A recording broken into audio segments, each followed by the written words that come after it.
stress, drama, tea, and the nastiest sides of the 14 community and a full-blown telenovela are all in this video. I'm not even joking.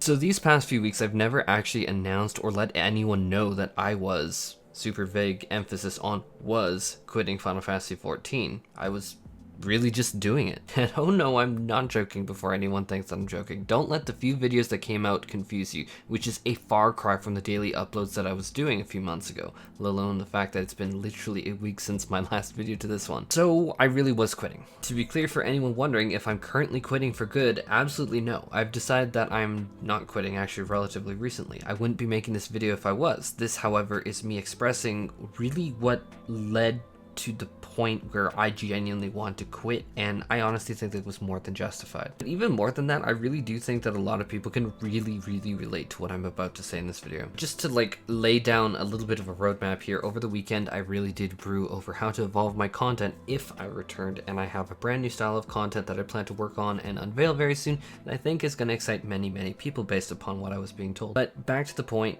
I did quit for a few weeks, on, off, and like a week ago I kind of just was like, yeah, no. But now the answer is, or the question I should say, is why. There's gonna be a few points here, I'm gonna timestamp them all, but first off is closer to home than the rest because I'm just gonna be honest, people have claimed that I'm a faceless content creator, which is one of the weirdest things that people can say because that is patently false. That brings us to the fact that I really do feel like an alien on my own channel because my voice doesn't align with what people want or expect, obviously. And I know this from thoroughly being commented that I'm a white douchebag, or oh wow, we didn't need another one of those white douchebags. We wanted a femboy, and oh wow, you really trapped us. Did I expect to be called a trap? No, but that is literally what was put in my comments, not just once or twice. At that time, I also was like slowly losing like subs, and I probably lost like 500 to 1,000 subscribers, which was, to say the least, jarring. Content didn't change. The only thing that was really changing was, oh wow, you showed your face. What that really led to was I'm genuinely scared to like do more content involving my face, let alone streaming, in spite of having the stream setup boxes at my house now for literally months. Now for the second point, we're going to dive into something that causes me an absolute fountain of anxiety, which is people reacting to my content. And while sure, absolutely, I welcome it, I think it's really cool. And like, even if I didn't want it, after all, who am I to not be critiqued? But when a streamer, and respectfully, a stranger, because that's what they are to me, I've never interacted with like 99% of these people out here. They are honestly strangers. That's not me trying to be rude, but like, I don't know you, you don't know me. Like, these strangers pull up my content, and then like I've seen them like watch and then pause my video where I'd say what I'd consider a basic word to literally on their stream, pull up Google, just put in the word. Sometimes they like even spell it wrong, like peace and love. I was like, ugh. But and then like they'd find it just to see like, oh, was he using it right? Like trying to make me look stupid. Like, really the goal was to make me look like a clown on their stream, and then I guess like somehow monetize that, which is really unsettling. And regardless, it's a humiliating process to me. Yes, even though I use the words factitious and conflate correctly because they're just a part of my general lexicon, Google that one, it just fills me with so much insecurity. Like, if I go on a video, like, am I meant to double check every unscripted talk video that I do and vet every video that I make to like high levels of scrutiny? Like, what if I stumble on my words? Like, I actually have done that a few times in this video. Like, I'm susceptible to do that like any human, or accidentally use a word incorrectly. And I don't know when it became popular to like try and directly prove that someone is stupid. It's just such a nefarious kind of like evil angle to go at, like reaction content. So like, first of all, you are pulling up someone else's video as you're stuffing your face with a sandwich, which, okay, whatever, that's the way of things, but now you're actually trying to make them look stupid in order to get, I guess, donations. It's just like a 1-2 punch. It's just like, okay, you're using my content to like produce content for your stream rather than make your own content.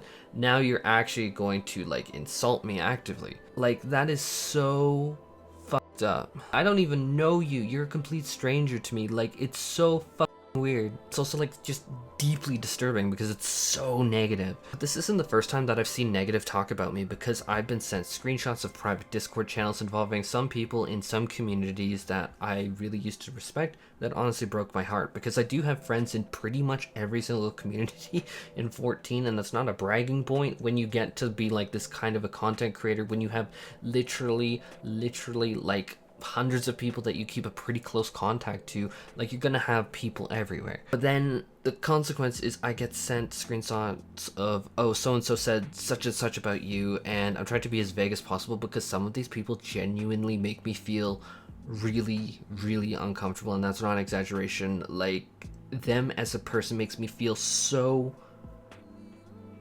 just uncomfortable, and I just want to stay so far away. But honestly, some of the stuff that I was sent genuinely broke my heart. Like, I don't know how people can say that kind of thing and then like look in the mirror and be like, oh, I'm a great person. Like, it's so wrong. What I read should never be said about someone else. That is so unacceptable. It is so unprofessional, and it has absolutely no class to it whatsoever. There's no decent human being that would say some of the stuff that I was sent. Not one.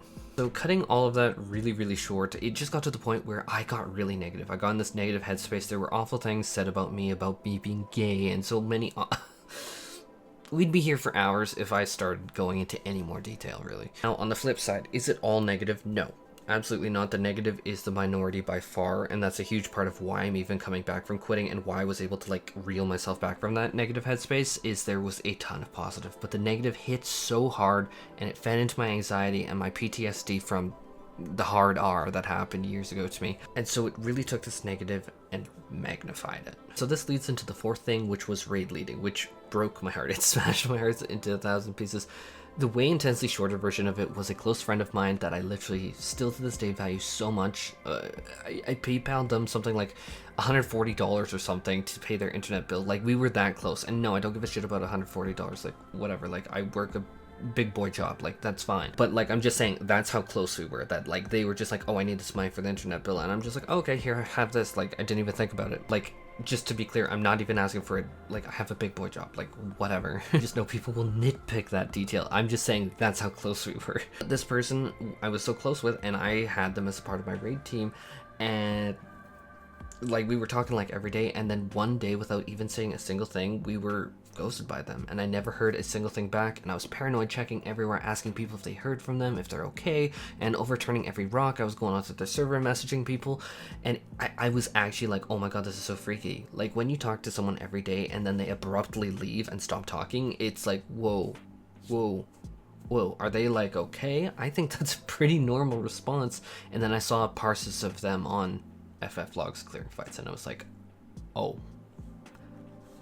And it broke my heart to the point where I genuinely almost thought about quitting raiding this tier, which my thoughts of raiding really did snowball a bit more into quitting the entire game. But it gets worse from there in terms of that. There were close friends of mine that were more than struggling with mechanics that I spent like 5 weeks or trying so intensely hard to help them, giving them resources, mentors who are genuinely majorly good tanks in the community, and every single possible thing that I could. But ultimately, the group was really falling apart because we weren't progressing past ads on P3S consistently, and this was a consistent problem for weeks on end. It was a clear source of issue. I got pressure from like week 2 from pretty much everyone else. It was actually this past week that I am in the initial stages of forming a second raid group for training baby raiders that will include my real life sister, who I love so freaking much. She is absolutely the best sister that you could ever hope for, and I really made that when we were searching for replacements, because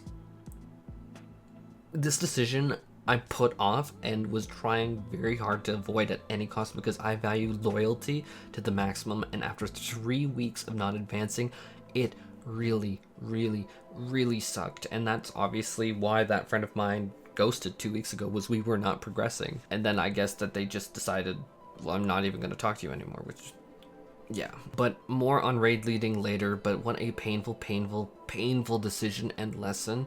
But making the first steps, raid group, I feel, was a solid and fair solution to everyone involved.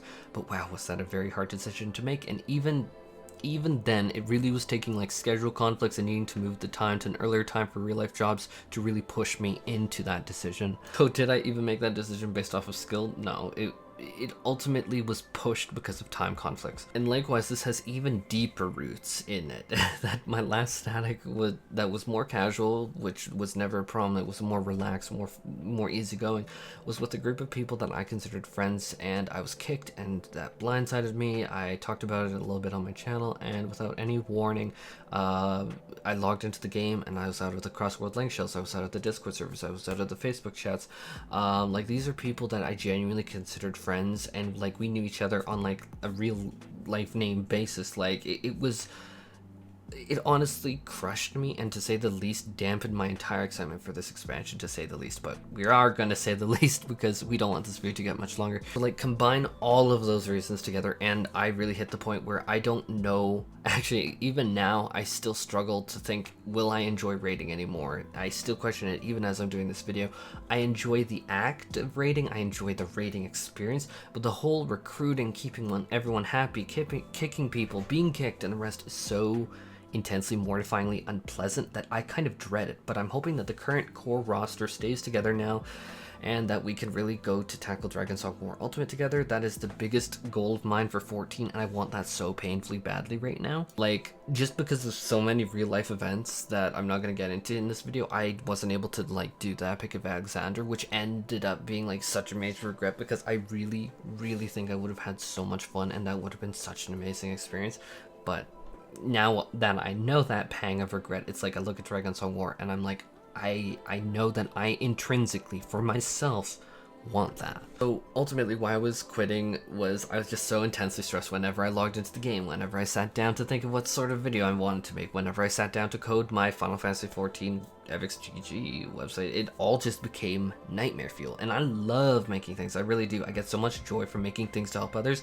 It was just alarming. All of a sudden, I'd open the game editor or Visual Studio Code and just mentally block. Is that because of my PTSD? Who knows, but I would mentally block out. So at this point, I'm going to wrap up the video and say I do have plans on how I want to move ahead, as well as like really unique things that I haven't seen anyone else do in this community that I know I can bring to the table, which I'm looking forward to making and revealing more soon, I hope. But yeah, for a few weeks now, I very seriously was considering quitting, and God, I hope I'm making the right decision.